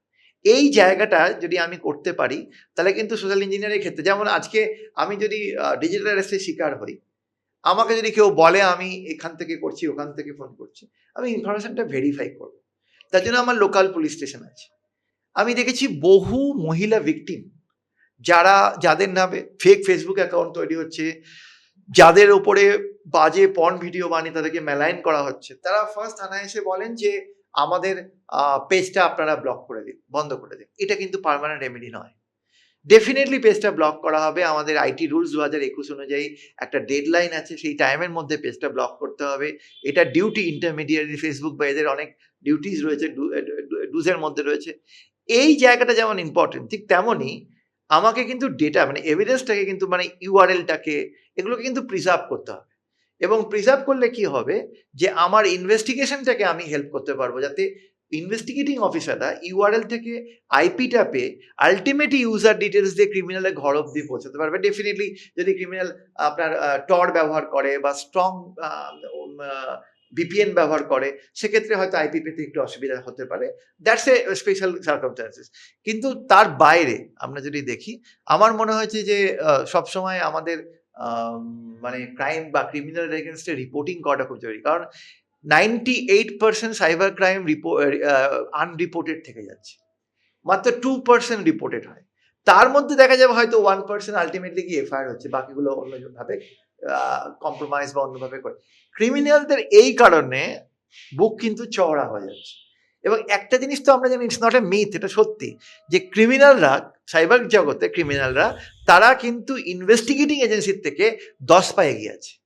আচ্ছা, এই যে তারা 10 পা এগিয়ে আছে, কারণ আজকে যে কেস স্টাডিজটা একটা ক্রাইম ক্র্যাক করার পর ল এনফোর্সমেন্ট এজেন্সি জানছে, বা সেমিনারে বা পাওয়ার পয়েন্ট প্রেজেন্টেশনে পড়াশোনা করছে, তারা যারা ক্রাইম করছে তারা কিন্তু তার থেকে অনেক কিছু ডিভলভ করে ফেলেছে, আরো অনেক বেটার হতে চলে গেছে। তো ক্রিমিনালরা সবসময় এই ফিল্ডে অন্তত দু কদম এগিয়ে আছে। তো এই যে এগিয়ে থাকার জন্য আমার মনে হয়েছে যে এখানে মানুষের নিজের ব্যক্তিগত অ্যাওয়ারনেস, যেটা আপনাদের সবসময় আমি ধন্যবাদ দিই এবং সব কাজ করে রাখি আমি আসি, কেননা মানুষের অ্যাওয়ারনেস কিন্তু বিগেস্ট থিং। কারণ আমার অ্যাকাউন্টের টাকাটা বেরিয়ে গেলে সেটা ব্যাক করে আসা কিন্তু খুব কঠিন। আমরা দেখেছি যে দেখবেন অনেক ক্ষেত্রে ক্রাইমের পর যখন আমরা এনসিআরপি পোর্টালে আপলোড বলা হয় বা 130 কল করা হয় বা cybercrime.gov.in গিয়ে রিপোর্ট করা হয় বা ইনভেস্টিগেটিং এজেন্সিকে কমপ্লেন করার পর তারাও ওটাকে যে ব্যাংক অ্যাকাউন্টগুলো বেনিফিশিয়ারি যাতে ক্রাইমের টাকা ঢুকেছে সেগুলোকে ব্লক করে। কিন্তু এই পুরো প্রসেসটা খুব তাড়াতাড়ি করা দরকার, এক। আর ২ নম্বরে খুব তাড়াতাড়ি করে অনেক সময় দেখা যায় যে এই ফ্রডস্টারদের ব্যাংক অ্যাকাউন্টে আরো ভিকটিমের টাকা ঢুকেছে এবং সেগুলোর ক্ষেত্রে দেখা যায় যে যখন কোর্ট থেকে অর্ডার করে দেয় যে এই টাকাটা তুমি ব্লক করে ফেরত দাও, তখন দেখা যাবে আরো অনেক কন্টেন্ডার, আরো অনেক লোক ওয়েট করছে যাদেরও টাকা ওখানে ঢুকে বসে আছে। তো আলটিমেটলি কোথাও মনে হয়েছে আমার যে অ্যাওয়ারনেসটা সবচেয়ে ইম্পর্টেন্ট। আমাদের অ্যাকচুয়ালি এই কারণেই পডকাস্টটা বানানো, যে মানুষ যেন সচেতন হয় এবং মানুষ যেন জানতে পারে, এবং ডুজ অ্যান্ড ডোন্টস গুলো যারা খুব একটা ডিজিটালি আপনারা অ্যাওয়ার নন, মানে একটা 40 বা 50 ঊর্ধ্ব মানুষরা, তারাও যেন এই বিষয়গুলোকে নিয়ে ডোন্টস গুলোর দিকে একটু চোখ রাখে, যে এই বিষয়গুলো করবো না এক্স্যাক্টলি। একদম। আমি ওটিপি স্ক্যামের ব্যাপারটা নিয়ে জানতে চাইবো, ওটিপি স্ক্যাম ব্যাপারটা কিভাবে হয়? ওটিপি স্ক্যাম মানে শুনেই যেটা বোঝা যাচ্ছে যে আমাদের কি এই ওটিপি দিয়ে স্ক্যামটা হয়। মানে আমরা তো বিভিন্ন কাজে ওটিপি ব্যবহার করি। এখনো পর্যন্ত OTP one of the normal procedure যেটা ব্যবহার করা হয়। তাতে আমাদের যে ওটিপি গুলো আসে অনেক সময়, যেগুলো রিয়েল জায়গা থেকে আসে, সেই ওটিপি গুলো ম্যান ইন দ্য মিডল হয়ে সেই ওটিপি গুলো চলে যায় হ্যাকারদের হাতে। অথবা সোশ্যাল ইঞ্জিনিয়ারিং বা ফিশিং বা ভিশিং এর মাধ্যমে তারা কল করে আমাদের থেকে ওটিপি গুলো নিয়ে নেয়। নিয়ে সেই ওটিপি গুলো কাজে লাগিয়ে ক্রাইম করে। আজকে আমি যদি কোনো নেট ব্যাংকিং সার্ভিসে যাই, আমার একটা ওটিপি জেনারেট হতে পারে, যেটা দিয়ে আমি পরবর্তী স্টেপে এগোবো। সেই ওটিপিটা যদি এখন হ্যাকারদের হাতে চলে যায়, তাহলে পরবর্তী স্টেপটা তারা নিজেরাই করে নেবে। এরকম আমাদের দেখা যাচ্ছে যে সিম সোয়াইপ থেকে আরম্ভ করে বিভিন্ন সিম ক্লোনিং বা যেটা আল্টিমেটলি গিয়ে ব্যাংক ফ্রড বা অ্যাকাউন্ট ফ্রড হচ্ছে, সেক্ষেত্রেও আমরা দেখেছি ওটিপি গুলো আল্টিমেটলি ক্রিমিনালদের হাতে চলে যায়। সেটা আমাদের লিঙ্ক পাঠিয়ে হোক, অথবা আমাদের মানে সিস্টেম থেকে হ্যাক করে নিয়ে হোক, অথবা আমরাই স্বইচ্ছা দিয়ে দিচ্ছি, আমাদের বোকা বানিয়ে নিয়ে নেওয়া হচ্ছে। দু ক্ষেত্রেই এটা হতে পারে। এই যে সাইবার ফ্রডস্টাররা, এরা কোথায় বসে থাকে? ইন্ডিয়ার বাইরে বা কলকাতায় বা অন্য কোথাও? এবার আমাদের যখন কেউ এফআইআর করতে যায়, হুম। একটা কলাম আছে যে প্লেস অফ অকারেন্স। তো লিখতে হয় সাইবার ওয়ার্ল্ড। মানে অ্যাকচুয়ালি ফিজিক্যাল ওয়ার্ল্ড নিয়ে এই জগতে আমরা মাথা ঘামাই না। পৃথিবীর যেকোনো প্রান্ত থেকে যেকোনো জায়গায় বসে যেকোনো লোক ক্রাইম করতে পারে এবং আমরা এই ইন্টারনেট দুনিয়াটাকে, সাইবার ওয়ার্ল্ডটাকে ললেস ওয়ার্ল্ড বলি অনেক সময়। এর কোনো ল নেই, এর কোনো এর কোনো আইন নেই, কনস্টিটিউশন নেই। যে যেরকম ইচ্ছা ক্রাইম চেষ্টা করছে পৃথিবীর বিভিন্ন দেশ এটাকে আইনে বাঁধার জন্য। কিন্তু আজকে যদি পৃথিবীর এমন একটা দেশ থেকে কোনো ক্রাইম হয় যার ভিকটিম ইন্ডিয়াতে বসে আছে, যেটা হচ্ছে, একটু আগে ডিজিটাল অ্যারেস্টের কথা বললাম, তাদের সঙ্গে আমাদের আইন অ্যালাইন নয়, তাদের সঙ্গে আমাদের কোনো এক্সট্রাডিশন ট্রিটি নেই, তাদের সঙ্গে আমাদের কোনো এমএলএটি নেই। 40টা মাত্র কান্ট্রি যার সঙ্গে আমাদের মিউচুয়াল লিগ্যাল অ্যাসিস্ট্যান্ট ট্রিটি আছে। পৃথিবীতে এত দেশ, সেখান থেকে বসে যদি কেউ ক্রাইম করে, এবং সেক্ষেত্রে কিন্তু প্লেস অফ অকারেন্স আলাদা করে ভাবতে যাওয়াটা কিন্তু খুব মুশকিল। জেনারেলি যেটা আমরা আইন বলছে, যেটা আমরা জানি, সেটা হচ্ছে ডিভাইসটা কোথায় লোকেটেড, যে ডিভাইস থেকে ক্রাইম হচ্ছে বা যে ডিভাইসটা ক্রাইমের ভিকটিম হচ্ছে। কারণ একটা সাইবার ক্রাইম হতে গেলে একটা ডিভাইস লাগে, শুধু একটা মানুষ হয় না। আইদার কোনো ডিভাইসের মাধ্যমে ক্রাইম হচ্ছে, অথবা কোনো ডিভাইসকে ভিকটিম বানিয়ে ক্রাইম হচ্ছে। তো সেই ডিভাইসটা কোথায় সিচুয়েটেড, এটাকে আমাদের জুরিসডিকশনের ক্ষেত্রে আইনে ধরা হয়। কিন্তু অ্যাকচুয়ালি দেখতে গেলে পৃথিবীর যেকোনো জায়গা থেকে কেউ বাসে, ট্রামে, যেখানে ইচ্ছা ট্রাভেল করতে করতে ক্রাইম করতে পারে। এমনকি কোনো পাবলিক ওয়াইফাই এ গিয়ে। আজকে আমি একটা পাবলিক ক্যাফে শপে বসে ক্রাইম করতে পারি, বা যদি আমি ফ্রডস্টার হই, আমি ওখানে ক্রাইম করলে, আমি পাবলিক ওয়াইফাই ব্যবহার করে ক্রাইম করে আমি যদি বেরিয়ে যাই, আমার ম্যাক অনেক সময় পাওয়া মুশকিল আছে। লোকেশন ট্র্যাক করাটা মুশকিল হতে লোকেশন পারে। ট্র্যাক করা মুশকিল আছে। লোকেশন তো আমি যদি টরে গিয়ে ক্রাইম করি, হুম। যদি এত ডিটেইলস আমাদের সব ক্ষেত্রে আমরা বলি না, কিন্তু মানুষজন আজকে ফ্রি ওয়েবসাইট, ফ্রি অ্যাপের মাধ্যমে সবই জেনে যাচ্ছে। হুম। এবার ওই যে বললাম, যারা ক্রাইম করার প্রবণতা সেগুলো দিয়ে ক্রাইম করছে, যার ভালো কিছু করার প্রবণতা সে ভালো করছে। আজকে উইকিপিডিয়া, ইউটিউব, এগুলো পৃথিবীর বিগেস্ট লাইব্রেরি। কেউ পড়াশোনার জন্য, টিউটোরিয়ালের জন্য বা বিভিন্ন কাজে সেগুলো ব্যবহার করছে, রিসার্চ কারণে ব্যবহার করছে, কেউ আবার এগুলোকে ক্রাইম করার জন্য ব্যবহার করছে। এগুলো ডিপেন্ড করবে মানুষ কিভাবে ব্যবহার করবে। আমি বাংলার মহিলাদের নিয়ে কথা বলতে চাই, বা ওভারঅল মহিলাদের মধ্যে দুটো বিষয় ঘটে। এক, নতুন কোনো অপরিচিত বন্ধু বা তার কোনো প্রেমিক প্রেমিকা, তারা তাদের সঙ্গে প্রাইভেট ইমেজেস বা প্রাইভেট ফটোস শেয়ার করে, বা ইন্টিমেট যে বিষয়টাকে আমরা বলি সেগুলো শেয়ার করার একটা প্রবণতা রয়েছে। এটা একটা পার্ট। এবং আরেকটা পার্ট রয়েছে এআই ডিফেক্ট পর্ন, নর্মাল কোনো ছবিও রয়েছে সেটাকে ব্যবহার করে। এই দুটোর থেকে এটা নিয়ে মহিলারা প্রচণ্ড স্কেয়ার্ড, বা আমার মনে হয় এটা একটা খুব বড় আতঙ্কে, সাইবার আতঙ্কের জায়গা নিয়েছে, এবং ঘরে ঘরে এই জিনিসটা আজকাল দেখা যাচ্ছে। এটার থেকে প্রিভেনশন কিভাবে, এই দুটো বিষয় থেকেই? দেখুন, আমরা প্রথমত হচ্ছে যে হাই রেজলিউশন পিকচার হুম। এগুলো যত সম্ভব কম শেয়ার করা উচিত। মানে এখন মডার্ন ট্রেন্ড বলছে রিসার্চ পেপার থেকে যেগুলো, কারণ এআই পর্ন ভিডিওগুলো এতটাই মানুষের নরমালের কাছাকাছি পৌঁছে গেছে, রিয়েলিস্টিক। রিয়েলিস্টিক, যে রিয়েলের সঙ্গে এর পার্থক্য আর আগের মতো করা মুশকিল। মানে পার্থক্যটা আস্তে আস্তে খুব ব্লাড হয়ে যাচ্ছে, পার্থক্যটা খুব অস্পষ্ট হয়ে যাচ্ছে। মানুষ জিনিসটা এতটাই রিয়েল মনে হচ্ছে, একজনের একটা মুখের ছবি ইজ এনাফ সেই মহিলাটির একটা বাজে ভিডিও বানানোর জন্য। সো এই যে ল্যাসবিয়াস কন্টেন্টের ভিডিও বা অবসিন ভিডিওটা বানানো হলো, তার জন্য মহিলার কোনো ক্রেডিট নেই বা কোনো ডিসক্রেডিট নেই, তার কোনো ভুল নেই। তার একটা ছবি যথেষ্ট তার ওই পুরো ডিফেকের পর্ন ভিডিওটা বানানোর জন্য। তো এই ক্ষেত্রে হাই রেজলিউশন পিকচারগুলো এআইয়ের ক্ষেত্রে খুব কাজে লাগে যখন এগুলো বানানো হয়। সেকেন্ডলি, আমরা যদি মাঝে মাঝে ফটো দিয়ে বা বিভিন্নভাবে নাম দিয়ে ইন্টারনেটে বা গুগলে সার্চ করতে থাকি, সেক্ষেত্রে কিন্তু আমরা বুঝতে পারবো আমাদের নামে এগুলো ফেক তৈরি হচ্ছে কিনা। হলে সঙ্গে সঙ্গে আমি বারবার যেটা আপনাকে বলেছি, রিপোর্টিংটা মাস্ট। আপনি একটু এটা বলুন যে আমরা কি করে বুঝবো আমাদের নামেও কিছু হয়েছে কিনা এরকম, যেটা হয়তো আমরা জানিও না। আমাদের টাইম টু টাইম আমি যেটা নিজে ব্যক্তিগতভাবে করি, যে আমার নিজের নাম দিয়ে বা গুগলেও আছে, অন্য সিস্টেমেও আছে, ফটো দিয়ে সার্চ করা, বা আমার কোনো আইডেন্টিটি ডকুমেন্ট বা মেটেরিয়াল বা সার্চ কিওয়ার্ড দিয়ে সার্চ করা, এগুলো করতে করতে যাওয়া। এবং যারা কমিউনিটি গ্রুপের মধ্যে আছে, বন্ধু বান্ধব, তারাও অনেক সময় খবর দেয় যে আপনার নামে একটা ফেক অ্যাকাউন্ট হয়েছে বা এরকম একটা ঘটনা ঘটেছে। এইগুলো দেখা, খবর কোনো না কোনোভাবে চলে আসবে, কারণ খবর আনানোর জন্যই ওটাকে ভাইরাল করা হয়। হ্যাঁ, কিন্তু কথা হচ্ছে যে যত তাড়াতাড়ি আমরা যদি যেমন ব্যাংক ফ্রডের ক্ষেত্রে রেগুলার বেসিসে যদি আমরা আমাদের ব্যাংক স্টেটমেন্টটাকে আপডেট করি, হ্যাঁ, সেক্ষেত্রে কিন্তু আমাদের অনেক ক্রাইমের আগে আমরা কিন্তু বেঁচে যেতে পারি। ঠিক তেমনই এখানে যেমন আমি বললাম যে আমার মনে হচ্ছে যে যখনই মনে হবে যে কিছু সন্দেহজনক বা কোনো কিছু আমাকে নিয়ে হচ্ছে বা আমার রিলেটেড হচ্ছে, তখন ল এনফোর্সমেন্ট এজেন্সির কাছে কমপ্লেন জানানোটা ম্যান্ডেটরি। কোনো কিছু লুকিয়ে যাওয়ার ব্যাপারই নেই। এবং সেক্ষেত্রে যদি আমি থানাতে যেতে পারছি না বা থানা অনেক সময় অভিযোগের কাছে কমপ্লেন নেয় না, সেক্ষেত্রে আমার এখনো অনেক রাস্তা খোলা আছে। আমাদের নতুন আইনে বিএনএসএস এ কিন্তু জিরো এফআইআরটাকে পুরো এস্টাবলিশ হয়েছে। পৃথিবীর যেকোনো প্রান্ত থেকে আমি বসে কিন্তু কমপ্লেন ফাইল করতে পারি অনলাইনে। শুধু একটাই কন্ডিশন, যে ৭২ ঘন্টার মধ্যে গিয়ে আমাকে ওই মেইলের কপিতে সাইন করতে হবে। তবে ওটা এফআইআর হিসেবে রেজিস্টার্ড হবে। সেকেন্ডলি, আমি কিন্তু আমার কাছে cybercrime.gov.in পোর্টাল আছে, যেখানে গিয়ে আমি ব্যাংকিং ফ্রড বা এই ধরনের ফ্রডের ক্ষেত্রে আমি কিন্তু রিপোর্ট করতে পারি। স্ক্রিনশট দিয়ে রিপোর্টিং করতে পারি এবং তারা প্রপার ল এনফোর্সমেন্ট এজেন্সিকে পাঠিয়ে দেবে।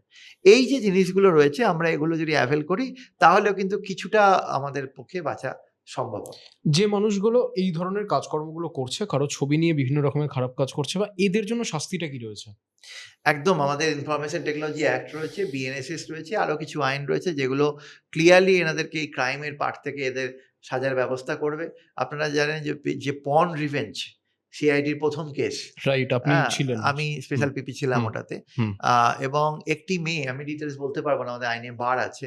একটি মেয়েকে মানে মেয়েটি ফাইনাল ইয়ার বিএড এর স্টুডেন্ট ছিল এবং ছেলেটি বিটেক ইঞ্জিনিয়ারিং এর স্টুডেন্ট।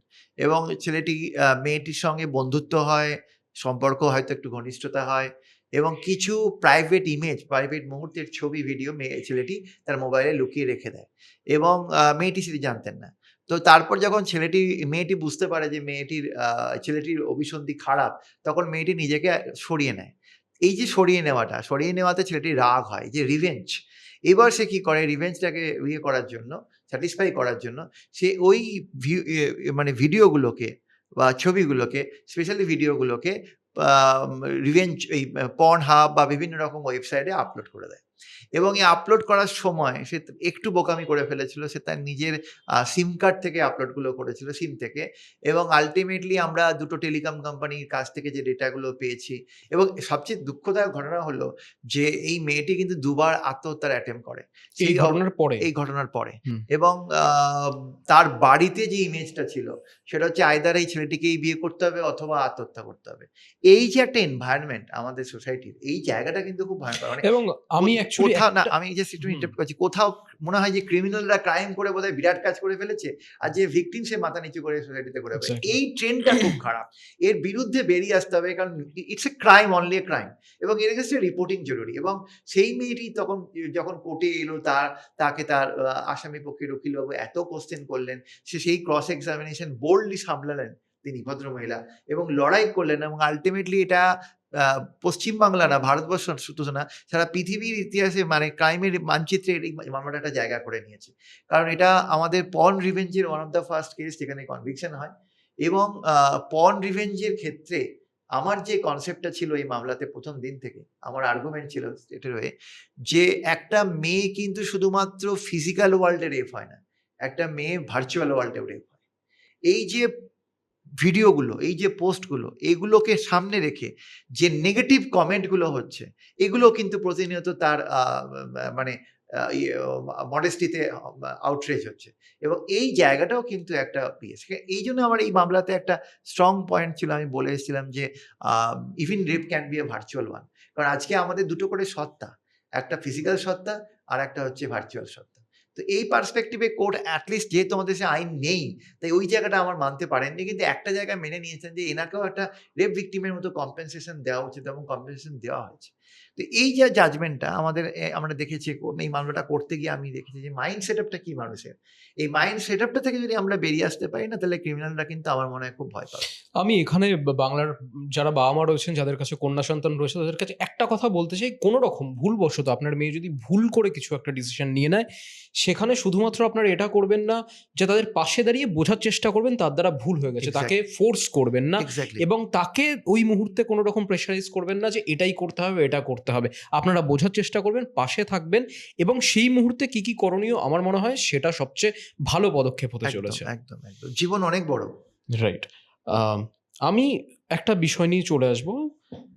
বাংলায় ডিজিটালি র‍্যাকেট কি কি চলছে সাইবার ক্রাইমের, যে এরকম কোনো র‍্যাকেট তৈরি হয়েছে কিনা, বা এই ধরনের কোনো র‍্যাকেট হয়েছে কিনা? দেখুন, আজকে বাংলা তথা ভারতবর্ষ বা পৃথিবীর যে কোনো প্রান্তে সাইবার ক্রাইমটা সংঘবদ্ধ ক্রাইম হয়ে গেছে, সে অর্গানাইজড ক্রাইম।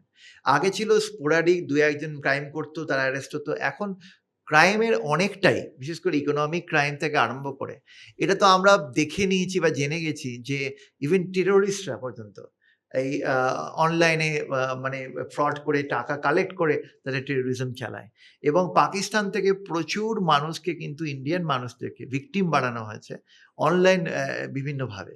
এবং এই ফ্রডগুলো, আমি একটা ছোট্ট এক্সাম্পল দিই, অনলাইন গেমিং অ্যাপের যে ফ্রড, দুবাইয়ে ২ ভাই বসে তারা এই ক্রাইমটা করতো, এবং টার্গেট ছিল ইউকের বাচ্চা ছেলে-মেয়েরা, এবং তাদের সঙ্গে অনলাইনে বন্ধুত্ব করতো। বন্ধুত্ব করার সময় কিন্তু তারা ওই তাদের আইডেন্টিটি লুকিয়ে এমন একটা আইডেন্টিটি বানাতো যাতে তারা সহজেই ফ্রেন্ড রিকোয়েস্ট নেয়। তারপরে এত আন্তরিক আমার মানে অন্তরঙ্গতা, তারপরে সেক্স ভিডিও ইত্যাদি, ইত্যাদি করতে, করতে তারপর আল্টিমেটলি দেখে ব্ল্যাকমেইল এমন লেভেলে নিয়ে যাওয়া হয় যে বলা হয় যে ভিডিওগুলো তোমার বাড়ির লোককে পাঠিয়ে দেওয়া হবে, তুমি যদি আমাদেরকে বাবা-মায়ের ডেবিট কার্ড বা ক্রেডিট কার্ডের ডিটেইলস না শেয়ার করো। তো এরা আল্টিমেটলি ২ ভাই অ্যারেস্ট হয়েছিল। আর পরবর্তীকালে ইউকে ল এনফোর্সমেন্ট এজেন্সি এটা নিয়ে অনেক ইনভেস্টিগেশন তদন্ত হয়, এবং সেক্ষেত্রে আমরা দেখতে পেয়েছিলাম। তো অর্গানাইজড ক্রাইম আগে যেমন এটা স্পোরাডিক ছিল ২ জন ৩ জন মিলে, এখন এটা কমপ্লিটলি অর্গানাইজড ক্রাইম। আমার তো তাই মনে হয়, আমরা অনেক কল সেন্টার দেখেছি ঝাঁ চকচকে অফিস খুলে বসে আছে, কিন্তু নেপথ্যে তারা বসে ক্রাইম করছে। আপনি বিভাসবাবু যে কেসগুলো হ্যান্ডেল করেছেন এতদিন, আপনার দেখা মানে এরকম কোনো ক্রাইম যেটা আপনাকেও শক লেগেছে আপনার দেখে, যে এক কদম এগিয়ে চলছে বা এক পা এগিয়ে চলছে, মানে সবচেয়ে আপনার দেখা এতদিনের সবচেয়ে ঘৃণ্য অপরাধ আমি বলবো, বা সবচেয়ে যেটা আপনাকেও আঘাত দিয়েছে বা আপনাকেও চমকে দিয়েছে, যে এরকম কি ক্রাইম হতে পারে যে এরকম একজন ক্রিমিনাল দেখলাম? দেখুন, আজকে আপনাদের যে সাবজেক্ট, সেক্ষেত্রে আমি বলব যে আমি অনেক কেস দেখেছি যেগুলো আমার ঘৃণ্য মনে হয়েছে। যেমন একটি ছেলেকে কিডন্যাপ করে নিয়ে গিয়ে মার্ডার করে, তার মোবাইলটা কন্টিনিউয়াস ব্যবহার করে, তার Facebook ব্যবহার করে, বাড়ির লোকের কাছে তাকে দিনের পর দিন জীবিত রেখে তার থেকে টাকা আদায় করা। ওই কেসটা ও ভারতবর্ষের ১ম কেস যেখানে হ্যাকিং উইথ মার্ডার যাবজ্জীবন হয়েছিল আসামিদের। আমি স্পেশাল পিবি ছিলাম। ব্যারাকপুর কমিশনারেটের কেস ছিল এটা। মানে প্রিন্স বলে একটি ছেলেকে আ কিডন্যাপ করা হয় এবং তার বন্ধুরা মিলে কিডন্যাপ করে। কিডন্যাপ করে নিয়ে গিয়ে তাকে ওই আমাদের জুবলি ব্রিজ বলে একটা জায়গা আছে সেখানে নিয়ে যায় এবং সেখানে নিয়ে গিয়ে তারপর তাকে মার্ডার করে ফেলে দেওয়ার পরে তার মোবাইল ফোনটা নিয়ে তার মোবাইল ফোনে যেহেতু আমরা প্রত্যেকেই অলমোস্ট মোবাইল ফোনের মধ্যে আমাদের Facebook এ লগইন করেই থাকি। আমরা কখন লগ আউট করি। হ্যাঁ? তো সেই Facebook টা ব্যবহার করে তার বাড়ির লোকের সঙ্গে টেক্সট করা যে ও বেঁচে আছে। আমিই প্রিন্স বলছি, আমি বেঁচে আছি। এই টাকাটা দাও তাহলে আমাকে ওরা ছেড়ে দেবে। এইভাবে করতে, করতে টাকা পয়সা নেওয়া এবং তার সঙ্গে অলরেডি তার কয়েকদিন আগে মার্ডারটাও হয়ে গেছে এবং বডিটা আমরা ১১-১২ দিন পর গঙ্গা থেকে পাওয়া গেছে। আ সেই বডিটা অনেকটা ভেসে গিয়ে অনেক দূরে গিয়ে উঠেছে।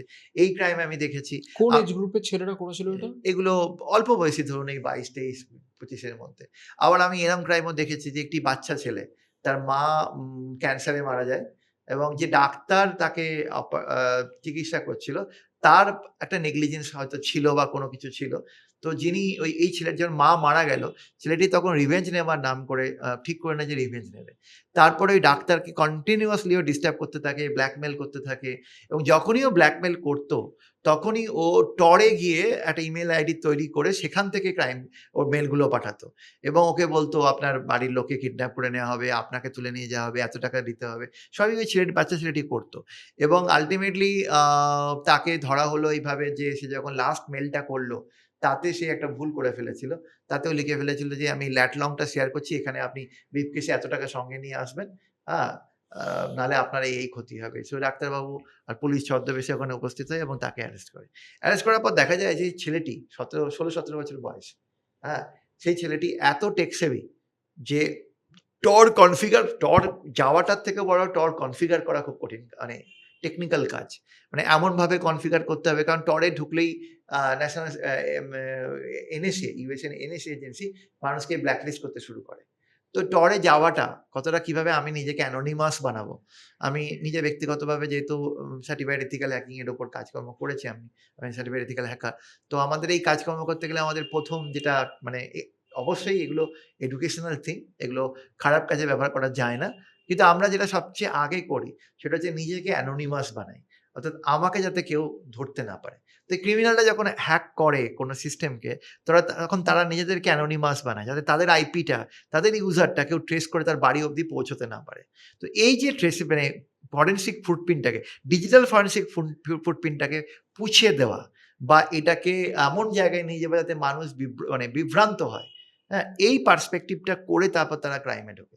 আমি এই ক্রাইমটা দেখেছি যে একটা বাচ্চা ছেলে কতটা পরিমাণে টেক সেভি হয়ে ক্রাইম করতে পারে। আগামী দিনে হয়তো আরো বড়, বড় ক্রাইম এখানে ওয়েট করে আছে আমাদের। আমি বিভাসবাবু একটু ডেটা নিয়ে কথা বলতে চাই। আমাদের সকলের ছবি রয়েছে, বিভিন্ন রকম ডেটা রয়েছে আজকাল এবং আমরা সকলে জানি সেগুলো Google ফটোস বা বিভিন্ন রকম ইয়ের মাধ্যমে সকলে আমাদের কাছে পারমিশন চায় যেকোনো অ্যাপ এখন একটা। তো আমি এখানে একটা বিষয় নিয়ে জানতে চাই যে আদৌ কি কিছু আমরা নিজেরাও নিজেদের ব্যক্তিগত ছবি কখনো নিয়ে নিলাম, সেইটা কি আদৌ সিস্টেম থেকে কমপ্লিটলি ডিলিট হয়ে যায়? দেখুন ডিলিট বলে কম্পিউটারে কোনো কনসেপ্ট নেই। আচ্ছা, there is nothing called deletion. আচ্ছা। যেটা হয় সেটা হচ্ছে ওভাররাইট হয়। আমরা যখন একটা ফাইলকে ডিলিট করি, ফাইল কিন্তু কনটেন্ট নিয়ে আমার সিস্টেমে কনটেন্টটা কিন্তু আমার সিস্টেমে বসে আছে। কনটেন্টের সঙ্গে ফাইল নেমের যে সিস্টেমের ইন্টারলকটা সেটা কেটে যাচ্ছে। অর্থাৎ আমি যখন ডিলিট করছি, আমি এই ভেবে সন্তুষ্ট যে আমার ফাইলটা ডিলিট হয়ে গেছে। কেন? না আমি সার্চ করতে গিয়ে দেখছি ফাইলটা দেখাচ্ছে না। আমি সার্চ করছি কিসে? নাম দিয়ে। হুম। আমি যখন নাম দিয়ে সার্চ করছি তখন নেমের ফাইলটা আমার কনটেন্ট ফাইলের ডিরেক্টরি থেকে কিন্তু মুছে গেছে। যার ফলে ওই নেমে সার্চ করে ফাইলটা দেখাচ্ছে না। কিন্তু ফাইলটা কিন্তু বসে আছে কনটেন্ট ফুল নিয়ে। আমার যখন ওই হার্ড ডিস্কটার উপরে অন্য ডেটা এসে ওভাররাইট করবে, তখনই কেবল আমার আগের ডেটা ডিলিট হবে। ওইজন্য কেউ যদি কখনো এটা মনে করে যে আমি ডিলিট করে দিয়েছি মানে কেউ এসে আমার থেকে ডেটা পাবে না, সে সম্পূর্ণ ভুল। ওভাররাইট হলে অনলি ডেটা ডিলিশন পসিবল। ফটোর ক্ষেত্রে Google ফটোস বা বিভিন্ন জায়গায় যে ফটোগুলো আপলোড হয়ে যাচ্ছে, আমরা শেয়ার করছি, এগুলো চলে যাচ্ছে ক্লাউডে। এবার এই ক্লাউড কম্পিউটিং এখন এত পপুলার, মানে আমি যখন ক্লাউড সার্টিফিকেশন করেছিলাম 2016-17-তে, তখন হয়তো লোকে ভাবতো what is cloud, cloud is a foreign term. আজকে দেখা যাচ্ছে এই যে স্মার্টফোন আজকে এত পপুলার, একে কে পপুলার করেছে? Because of cloud. আমার বাড়িতে এত ডেটা বা এত জিনিস রাখার জায়গা নেই, আমি অন্যের বাড়ি ভাড়া করছি, দ্যাট ইজ ক্লাউড। রাইট। এবার এই যে ক্লাউড সিস্টেমটা ভাড়া নেওয়ার ফলে এই আমাদের এই ক্লাউডের মধ্যে গুগলের ক্লাউড, গুগল ক্লাউড একটা নির্দিষ্ট ফ্রি সার্ভিসের পর সে গিয়ে কিনছে, এই ডেটাগুলো, এই ফটোগুলো কিন্তু গুগল ক্লাউডে রয়ে যাচ্ছে বা এই ক্লাউডগুলোতে রয়ে যাচ্ছে। আমরা সিঙ্ক্রোনাইজ সিস্টেম সেভাবে করে রেখেছি, যার ফলে ডিলিশন কিছুই হয় না, পরে সবই পাওয়া যায়। আমরা গুগল টাইমলাইন থেকে আরম্ভ করে গুগল ডেটা বিভিন্ন মামলায় নিয়ে ইনভেস্টিগেশন হয়ে ট্রায়াল হয়ে বিচার হয়েছে এবং এগুলো এখন হচ্ছে সারা পৃথিবী জুড়ে। তার মানে ঠিক এরকম ভাবেই হোয়াটসঅ্যাপে একটা নতুন এসছে, ওয়ান টাইম শেয়ার, এটাও সেফ অবশ্যই নয়। ডেফিনেটলি দেখুন, কোনো কনসেপ্টই ভার্চুয়াল ওয়ার্ল্ডে সম্পূর্ণ safe নয়। 100% সেফ হতে পারে না। কেন হুম। না, আপনি যখনই একটা নতুন জিনিস আনবেন, অ্যাপ্লিকেশন আনবেন, তখন তাকে ভাঙার জন্য হাজার হাজার লোক পেছনে পড়ে থাকবে, যেটাকে আমরা বলি জিরো ডে অ্যাটাক। হুম। এবং এটা কিন্তু সবসময় খারাপ না, এটা টেকনিক্যালি কোম্পানিরাও চায় যে তাদের সিস্টেমের মধ্যে কোথায় প্যাচেস Loopholes। আছে, কোথায় লুপহোলস আছে, কোথায় ভালনারেবিলিটি আছে, এগুলোকে বের করো এবং তারা রিওয়ার্ড করে। এর জন্য বিভিন্ন রকমের ওয়েবসাইট আছে যেখানে বলা হয় যে হ্যাকমি, আমাকে তুমি হ্যাক করে দেখাও, if you can then I will reward you. তো এই সিস্টেমটাও রয়েছে, এটা খুব একাডেমিক। কিন্তু আবার আমি বলছি আপনাদের পডকাস্টের মাধ্যমে, কারোর পারমিশন ছাড়া হুম। কারোর সিস্টেমে ঢুকে বসে থাকাটাও কিন্তু unauthorised access is a hacking. Hacking এর ভেরি সিম্পল কনসেপ্ট হচ্ছে Right। কাউকে জিজ্ঞেস না করে তার ঘরে ঢুকে বসে, বাড়িতে ঢুকে বসে থাকা, তার ভার্চুয়াল বাড়িতে ঢুকে বসে থাকা। এক্স্যাক্টলি, তার হুম। পারমিশন ছাড়া, কারণ তারও প্রাইভেসি আছে। শাস্তিটা কি হয় এর জন্য, বা আমরা যদি বলি আইনের ভাষায় কি রকম একটা ইয়েতে শাস্তি হতে পারে? দেখুন, ইনফরমেশন টেকনোলজি অ্যাক্টে সেকশন 66 থেকে যদি আমি যাত্রা শুরু করি, যেটা হ্যাকিং এর সেকশন, 3 বছর, 3 লক্ষ টাকা, কোনো জায়গায় 2 লক্ষ টাকা, কোনো জায়গায় 10 লক্ষ টাকা পর্যন্ত ফাইন আছে।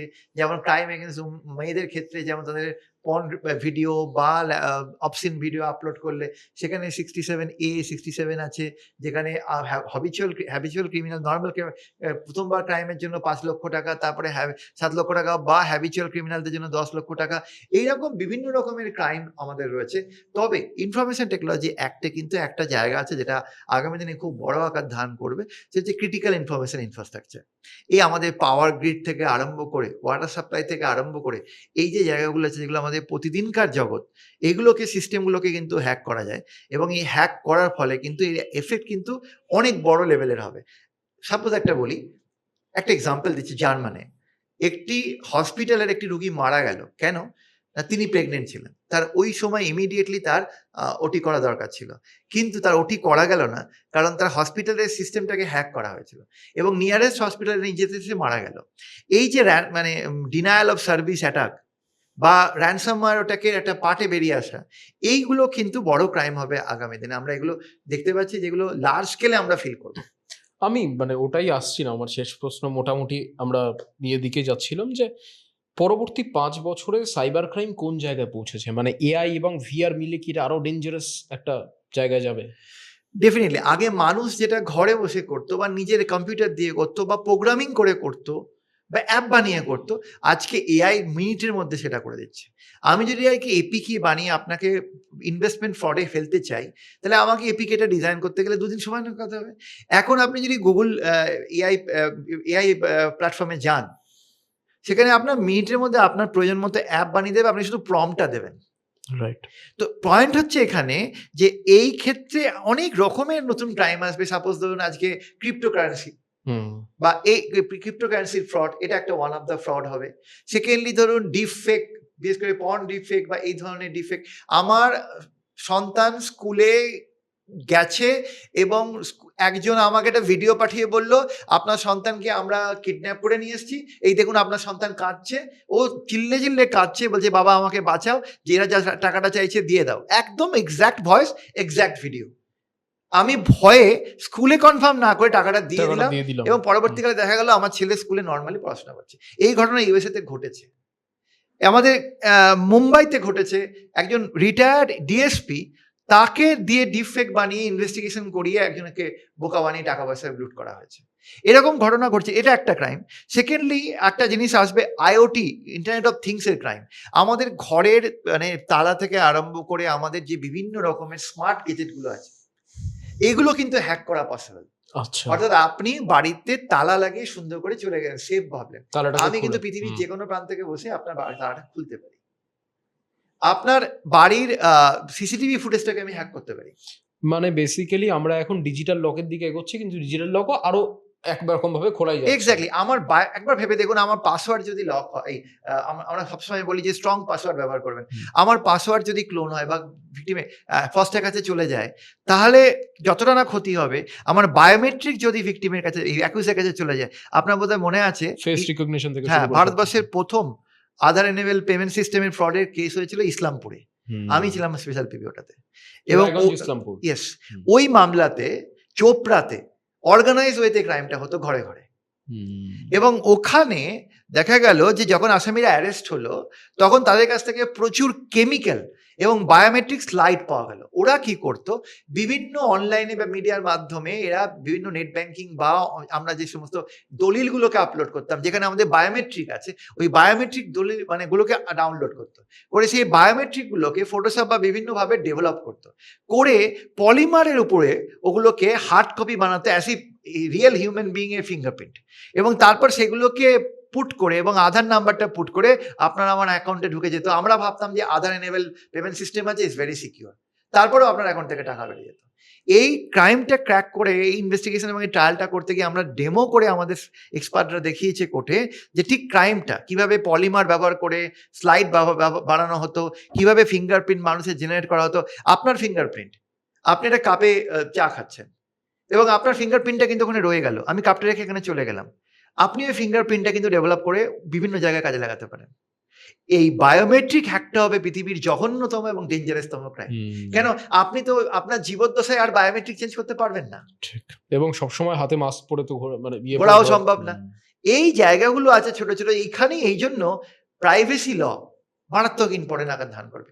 আমার জিনিস আমার প্রাইভেট, কেউ সেটা যদি বিক্রি করে, আনঅথরাইজ ইউজ করে, তাহলে তাকে কিন্তু ফাইন দিতে হবে। ফাইনটা 1 টাকা 2 টাকার না, 100 কোটি টাকা পর্যন্ত কিন্তু ফাইনের প্রভিশন আছে। তো এই জায়গাতে আমরা যেমন এখনো পর্যন্ত ঘর, বাসস্থান, খাদ্য এগুলো নিয়ে এখনো ভেবে যাচ্ছি, ঠিক তেমনই আমাদের পুট্টুস্বামী জাজমেন্টের পর privacy has become a fundamental right, এবং সেই জন্য আমাদের কিন্তু ডেটা প্রাইভেসি ল আনতে হয়েছে। বিভাসবাবু, এবার আমরা একটা মানে মোটামুটি শেষ পার্টে চলে এসেছি। আমরা একটা ছোট র্যাপিড ফায়ার মতো আপনার কাছে কিছু প্রশ্ন থাকবে। সেটা হচ্ছে যে ফেসবুক না ইনস্টাগ্রাম, কোনটা বেশি হাইয়েস্ট ফ্রডের চান্স বেশি থাকে? এইভাবে বলা যাবে না, দুটো ইকুয়াল। কারণ মানুষ কিভাবে ব্যবহার করবে তার উপর নির্ভর করছে। পুরুষ না মহিলা, কারা বেশি ভিকটিম হয়? মহিলা। পুরুষরাও এগিয়ে এসছে, কিন্তু মহিলারা এখনো নাম্বার 1 ভিকটিমের দিক থেকে, বিশেষ করে থার্ড ওয়ার্ল্ড কান্ট্রিগুলোতে মহিলা এবং শিশুরা। ওয়ার্স্ট সাইবার থ্রেট অফ 2026 যদি আমি আপনাকে জিজ্ঞেস করি? AI enabled crime, any economic crime যেটা এআই দিয়ে তৈরি করা, যেটা আগামী দিনে ভয়ঙ্কর আকার ধারণ করবে। এবং আরেকটা অ্যাড করে দিই, ক্রিটিক্যাল ইনফরমেশন ইনফ্রাস্ট্রাকচারকে, যেটা সিস্টেমটাকে হ্যাক করা, এটা ন্যাশনাল সিকিউরিটি আনবে। এখান থেকে হয়তো যুদ্ধ লেগে যেতে পারে দুটো দেশের মধ্যে। এটা একটা হিউজ ক্রাইম। কারণ আজকের যদি থার্ড ওয়ার্ল্ড ওয়ার হয়, আমার মনে হয় এটা সাইবার ওয়ারফেয়ার হবে। One crime Bengal should fear the most? Economic crime আছে, ইকোনমিক, নেট ব্যাংকিং ক্রাইম, এই ক্রাইমগুলো বেঙ্গলের প্রচুর পরিমাণে, কারণ মানুষ এখনো অ্যাওয়ার হওয়া অনেক বাকি আছে। ভেটারান সিটিজেন্স মানে যারা সিনিয়র সিটিজেন, তারা খুব বড় টার্গেট। এবং এখনো পর্যন্ত ব্যাংক ফ্রড বা online banking fraud is the biggest crime এই মুহূর্তে। বিলিয়ন ডলারের ক্রাইম এটা। গ্রে মার্কেটে মানে গ্রে ওয়ার্ল্ডে যদি আমরা এটা দেখি, কোটি কোটি টাকার এটা একটা ক্রাইম। মানুষের এই ইনভেস্টমেন্ট ফ্রড, বড়লোক হওয়া, তারপর তাদেরকে ট্র্যাপে ফেলা, ক্রিপ্টোকারেন্সিতে ইনভেস্ট করা, বিভিন্নভাবে তাদেরকে আসা, এই পুরো জায়গাটাই একটা biggest crime. One thing every youth should stop doing now, যেটা আমরা রেগুলার বেসিসে প্রায় করছি যে ভুলটা অজান্তেই। ইউথদের ক্ষেত্রে, ভার্চুয়াল ওয়ার্ল্ডের ক্ষেত্রে ফার্স্ট অফ অল আমি বলবো যে ডেফিনেটলি তারা নর্মাল সাইবার ক্রাইম থেকে বাঁচার যে টিপসগুলো আমি অলরেডি বলেছি, স্ট্রং পাসওয়ার্ড থেকে আরম্ভ করে এগুলো তারা করবেই। সেকেন্ডলি যেটা এখন খুব বেশি দেখা যাচ্ছে ইউথের মধ্যে, একটা এক্সাম্পল দিচ্ছি তোমাদেরকে। একটি ছেলে একটা ইউটিউব চ্যানেল চালায়। সেটা হচ্ছে হেলথের ওপরে। সে বিভিন্ন রকমের হেলথ ইস্যু নিয়ে এক্সারসাইজ হেনা-তেনা, তার মাসল ফুলিয়ে দেখা একটা সময় পর দেখা গেল তার ইউটিউব চ্যানেলটা বন্ধ হয়ে গেল, কোলাপস করে গেল। কেন? না সে কিন্তু ড্রাগস এই ধরনের জিনিসগুলো ব্যবহার করে তাড়াতাড়ি মাসল বাড়িয়ে তার ভিউ, লাইকস, কমেন্ট করতে গেছে। এই যে জায়গাটা একটা ইউথ জেনারেশনের আজকে অনেকেই রিল বানাচ্ছে, বানাচ্ছে, এটা কিন্তু ভয়ঙ্কর। মানে তাদের কিন্তু কোথাও সাইকোলজিক্যাল ব্রেকডাউন হতে চলেছে। আমার মনে হয় যে আগামী দিনের one of the biggest individual crime যদি তুমি আমাকে বলো, তাহলে আমি বলব যে সাইবার সাইকো টর্চার। এবং একটা ক্রাইম কিন্তু ভয়ঙ্করভাবে উঁকি মারছে। সেটা হচ্ছে ব্রেন হ্যাকিং। আদৌ কতটা পসিবল এখনো পর্যন্ত ইনভেস্টিগেশন করা, ক্রাইমটা কতটা ক্র্যাক করা পসিবল, কিন্তু বহু ক্লায়েন্ট আমার কাছে গত ১০-১২ বছর ধরে আসছে, যারা এসে বলছে তাদের ব্রেনটা হ্যাক করা হচ্ছে, তাদেরকে ইন্টারসেপশন করা হচ্ছে, তাদের মোবাইলটা হ্যাক করা হচ্ছে। ব্রেন হ্যাকিং ব্যাপারটা কি? মানে তারা বলতে চাইছে যে তারা তাদের প্রতিনিয়ত চিন্তা ভাবনাগুলো বাইরে থেকে কেউ হ্যাক করছে। এবং ইজ ইট পসিবল? এই জায়গা থেকে যদি দেখো যে ২-৪টে আর্টিকেল আমরা পাচ্ছি যেখানে দেখা যাচ্ছে যে the strongest of the detective agencies বা এজেন্সিস গুলো আছে যারা দে আর এক্সপার্ট ইন দিস ফিল্ড। আজকে আমাদের ব্রেনে ধরো আলফা, বিটা, গামা, ডেল্টা বিভিন্ন ওয়েভলেন্থ আছে। আমরা যখন আনন্দ করি তখন এক ধরনের ওয়েভলেন্থ, আমরা যখন ঘুমাই তখন এক ধরনের ওয়েভলেন্থ, আমরা ঘুম থেকে উঠি এক ধরনের ওয়েভলেন্থ, আমরা যখন পিক আওয়ারে কাজে থাকি তখন এক ধরনের ওয়েভলেন্থ, আমরা যখন কষ্ট করি, দুঃখ করি, চিন্তা করি তখন এক ধরনের ওয়েভলেন্থ। এই ওয়েভলেন্থ গুলোকে যদি বাইরের কোনো ডিভাইস দিয়ে নিউরাল নেটওয়ার্কিং যেভাবে ব্রেনটাকে নকল করে টেকনোলজি বানিয়েছে, ঠিক তেমনভাবে যদি সেই লেভেলের ব্রেনটাকে ধরা পসিবল হয় একদিন, তাহলে এই ব্রেন সিস্টেমটাকে যদি নাড়াচাড়া দিয়ে দেওয়া যায়, তার সিস্টেমটাকে যদি হ্যাক করা যায়, মানে তার ডেটাটাকে যদি পড়ে নেওয়া যায়, তাহলে তাকে ম্যানিপুলেট করা যাবে। আর যদি ম্যানিপুলেট করা যায়, it will be the biggest crime in the মানে ডার্কেস্ট, আমার মনে হচ্ছে ব্যক্তিগতভাবে পৃথিবীর অন্ধকারতম ইন্ডিভিজুয়াল ক্রাইম। বিভাসবাবু, আমরা মোটামুটি যে বিষয়গুলো জানার ছিল মানুষের বা অ্যাওয়ার করার ছিল, আমার মনে হয় অনেকটাই কথা বললাম। আপনাকে অসংখ্য ধন্যবাদ। আমরা আগামীতে আবারও আপনাকে এক্সপেক্ট করব যে আর আমিও তোমাদের পডকাস্টের শুভকামনা করি। এটা একটা ভেঞ্চার, তোমরা এগিয়ে চলো। মানুষকে অ্যাওয়ার করা, মানুষকে জানানো, মানুষের মাধ্যমে পৌঁছে যাওয়া, এর থেকে সহজ রাস্তা আর কিছু নেই। কারণ আমাদের দেশের লোকসংখ্যা যেভাবে বাড়ছে, মানুষ সেভাবে শিক্ষিত নেটিজেন হচ্ছে না। মানুষকে যত শিক্ষিত নেটিজেন করা যাবে, কারণ এত মানুষ ইন্টারনেটে এখন আছে, তারা যত বেশি অ্যাওয়ার হবে, তত বেশি ক্রিমিনালরা কিন্তু কোণঠাসা হয়ে যাবে। আপনার আশা করি ভালো লাগলো। অসংখ্য ধন্যবাদ।